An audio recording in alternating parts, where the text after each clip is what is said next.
네, 부전자전 부동산 여러분 함께하고 계십니다. 부자가 되는 지름길 바로 부동산에 있다고 하죠. 오늘도 알찬 정보들 얻어가 보시길 바라겠습니다. 먼저 든든한 전문가부터 함께 소개를 또 해드리도록 하겠습니다. 서현종합부동산투자자문 자산관리 선임연구원 변선 컨설턴트 모셨습니다. 어서 오십시오. 반갑습니다. 네, 안녕하세요. 투자자문 자산관리연구원 변서은입니다. 오늘도 알기 쉽고 알찬 정보로 잘 전달해 드리겠습니다. 네, 오늘도 좋은 정보들 좀 기대해 보도록 하겠습니다. 자, 부자들은 노는 물이 다르다. 소위 이렇게 이야기들도 좀 많이들 하시던데, 투자자들의 해외 러시, 그러니까 해외 쪽으로 몰리게 되는 이유들도 좀 우리가 알아둬야 되지 않을까라는 네네. 생각이 드는데, 부자들만 몰리는 건 아니잖아요. 그죠? 그렇죠. 네, 왜 이렇게 많은 사람들이 몰리는 걸까요? 이 투자의 이유는 간단합니다. 우리나라 부동산 거래량이 줄고 있는 이유와 반대로 생각을 하시면 되는데 바로 공급 물량과 대출 규제죠. 이 유럽에서는 신규 부동산 공급과 대출이 줄고 있다는 점에서 이 해외 투자는 앞으로 더 활발해질 것으로 전망되는데 유망 투자처로 이제 보는 이유는 해외 여행 수요가 증가하기 때문입니다.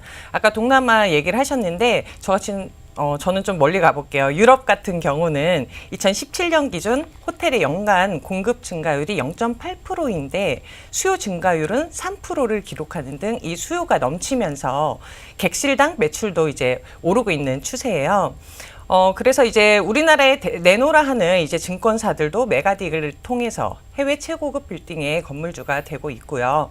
이 돈 냄새를 잘 맡는 증권사들도 이 글로벌 시장 중에서 특히 유럽으로 몰리고 있는 이유는 바로 낮은 금리와 레버리지 효과 때문입니다. 하지만 이 해외 부동산 투자를 할 때 단순히 매매가가 싸다는 이유만으로 해외 부동산을 사들여서는 안 되는데 이 갑작스러운 정책 변화로 외국인한테 불리할 상황이 될 수도 있고요. 우리나라처럼 주택 보증 제도가 없는 곳이 대다수이기 때문에 부도가 나면은 또 구제받을 길이 없습니다. 그래서 또 위기가 될 수도 있고 기회가 될 수도 있는 곳이라고 봅니다. 예, 해외 부동산 시장 이 투자 장점은 어떤 것들이 있을까요? 이 가장 큰 장점은 아무래도 세금 문제죠. 나라별로 이제 다르기는 하지만 대부분 우리나라 부동산 취득과는 이제 달리 양도소득세, 종합부동산세, 그리고 중과세 등 이 조항이 없다는 게 특징입니다. 우리나라에서 이제 주택을 보유한 투자자가 해외 부동산을 추가로 또 취득을 한다고 해도 합산해서 세금을 내지 않고요.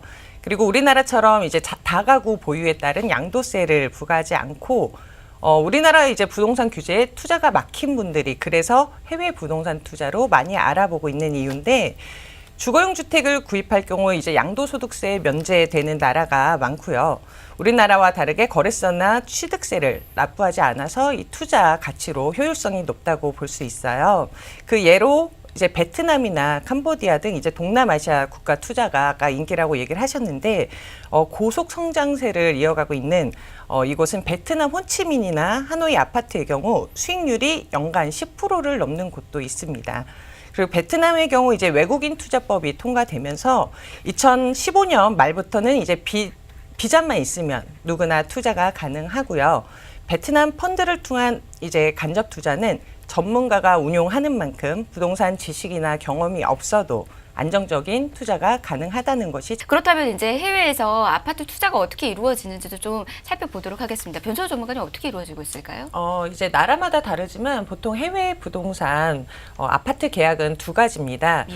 분양 계약서와 그리고 장기 임대 계약서가 있는데 분양 계약서 같은 경우는 향후 이제 주택 소유권을 전제로 이루어지는 일반적인 계약서로 보시면 되세요. 소유 등기가 가능하시고 임대 제한이 없습니다.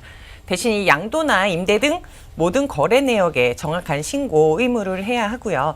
장기 임대 계약서 같은 경우는 앞에 모 지점장이 얘기했듯이 이 시행사와 최장 50년 동안 장기 임대 계약을 하는 건데 본인 앞으로 이제 주택 소유권을 받을 수는 없지만 양도나 임대 하는 경우에 재산권 행사에는 제한이 없습니다.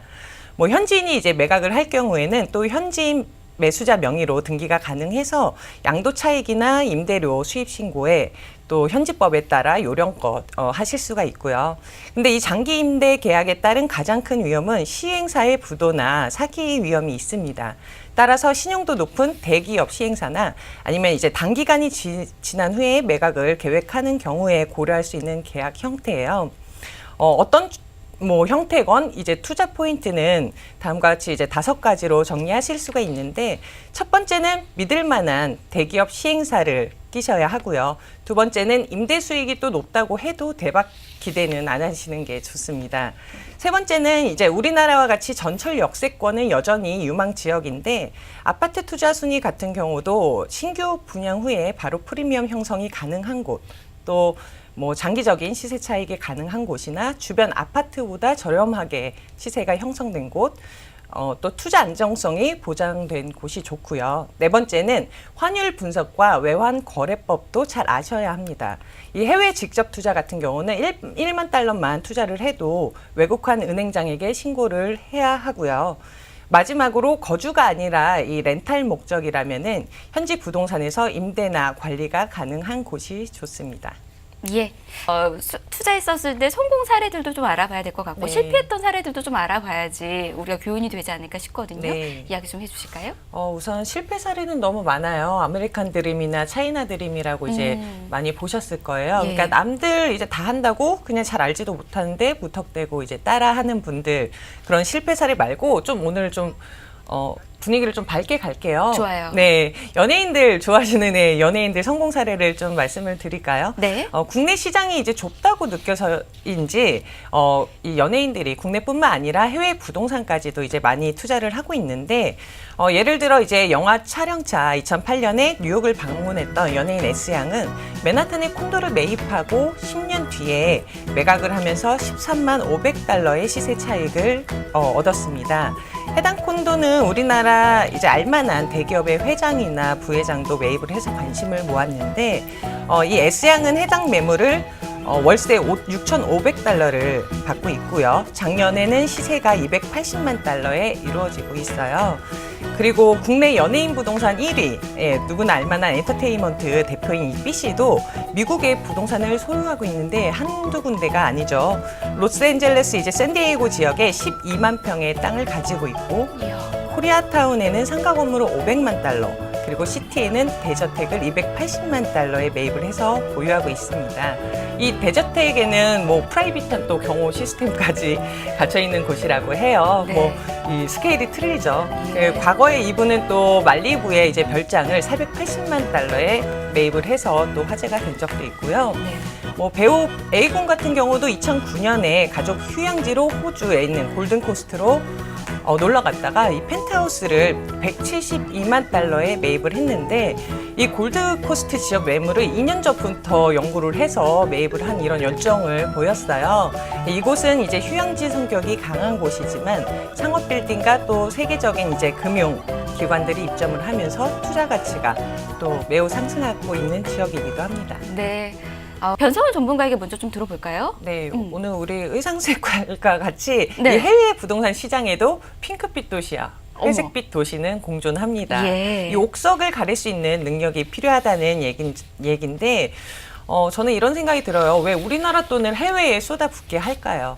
이 아파트 시장의 온갖 규제와 강화로 집값이 잡히기보다는 오히려 대체간으로 해외 부동산으로 눈길을 돌리고 있는 이유죠. 예. 그래서 그때 이제 할 거리라고 후회하시는 분들이 앞서 말했듯이 우리나라 7, 80년대와 비슷한, 아직은 뭐 저평가된 동남아시아나 아니면 아예 선진국인 유럽으로 투자를 하시는 겁니다.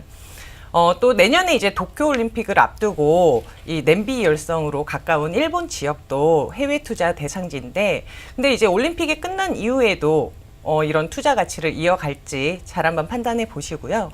실제 이제 강남에도 재건축 시장에만 열광하던 우리 김 여사님들의 시선이 해외로 이제 향하고 있어요. 예. 서울에 이제 매수 문의가 지금 크게 줄고 수익률과 자녀 교육, 그리고 노후 준비, 이 세 마리 토끼를 다 잡으려는 움직임이죠. 2008년에서 이제 9년 호주로 일찌감치 이제 발을 들인 김 여사들이 대박을 친 뒤에 우리나라의 이 해외 부동산 투자 시장이 일반인들에게도 유행처럼 번지고 있는 겁니다. 그래서 우리나라든 이제 해외 부동산이든 남들이 하는 거 따라하지 말고 내가 투자를 해야 하는 이유, 목적, 자금대, 그리고 기간을 고려해서 나에 맞는 투자 안목이 필요하다고 생각합니다. 예, 변소원 전문가께서 먼저 정리해 주실까요? 네, 아무래도 이 부동산 초보라면은 잘 모르는 해외보다는 이 국내 부동산부터 시작을 하시는 게 좋고요. 그리고 해외 투자를 하신다면 도시화율, 이 성장 가능성이 높은 나라로 좀 관심을 가져보시고, 그리고 해외 부동산 투자 시에 신고는 꼭 필수라는 거 확인하시고 투자하셨으면 좋겠습니다. 예, 여러분.